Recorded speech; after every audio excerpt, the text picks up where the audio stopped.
আমাদের সাথে গত 15.5 বছর ছিল ভারত শেখ হাসিনা সম্পর্ক। ভারত বাংলাদেশ সম্পর্ক ছিল না, ছিল ভারত শেখ হাসিনা সম্পর্ক রাষ্ট্রের সাথে। এবং সেইটা শুরু করার জন্য অনেক বড় ভাবে পদক্ষেপ নিতে হবে বাংলাদেশের অন্তর্বর্তীকালীন সরকারে। ওনারা চেষ্টা করছেন না সেটা আমি বলছি না। আপনারা খেয়াল করবেন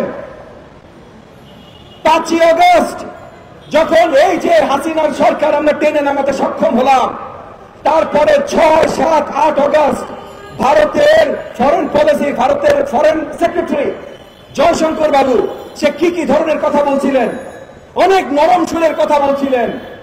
উনি বলছিলেন বাংলাদেশে গণ অভ্যুত্থান হয়েছে, আমরা বাংলাদেশের জনগণ যেটা চাইবে আমরা জনগণের সাথে আছি। তখন ওনারা বক্তব্য রাখছিলেন 8ই আগস্ট যখন বাংলাদেশে আমরা অন্তর্বর্তীকালীন সরকার হত্যায় 9ই আগস্ট তারা বক্তব্য দিয়েছেন আমরা অন্তর্বর্তীকালীন সরকারকে সাধুবাদ জানাই, বাংলাদেশের অন্তর্বর্তীকালীন সরকারের সাথে আমরা নিশ্চয়ই কাজ করব। একই সাথে যখন হাসিনা তাদের মাটিতে এইটা নিয়ে আমরা প্রশ্ন করেছিলাম বা বিদেশি গণমাধ্যম প্রশ্ন করেছিল, তারা বলেছিল যে বাংলাদেশের লাল পাসপোর্ট নিয়ে এসছে, আমরা বাংলাদেশের লাল পাসপোর্টকে সম্মান জানিয়েছি। কথার সুরটা বুঝতে পেরেছেন যে বাংলাদেশের সাথে তারা সম্পর্ক ভালো রাখতে চায়। 3-4 দিন আগে এই বক্তব্যের সুর কেন পাল্টে গেছে শুরু করেছে, বিজেপি বড় বড় নেতারা কথা বলা শুরু করেছে বাংলাদেশের জনগণকে নাকি উল্টে ঝুলাবে। এই ধরনের আরো নোংরা কথা যেগুলো আমরা মুখে আনতে পারি না, এই ধরনের নোংরা কথা তাদের সরকারি দলের বড় বড় নেতারা উচ্চারণ করছে।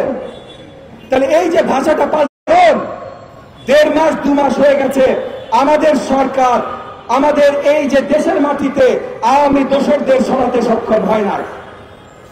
আমাদের সরকার স্টেবিলিটি এখনো সঠিকভাবে আনতে সক্ষম হয় নাই। এখনো আমরা ভারতকে প্রশ্ন করি নাই বর্ডারে প্রত্যেক বছর 50 আমাদের নাগরিক কেন মৃত্যুবরণ করে। মৃত্যুবরণ তো করে না ভাই, তাদেরকে খুন করা হয়।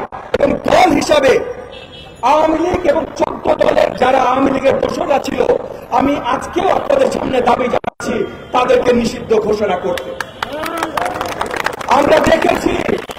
আমরা দেখেছি নতুন করে আলোচনা উঠেছে আন্তর্জাতিক বিচার ট্রাইব্যুনালের আইনটাকে নতুন করে সংস্কার করা।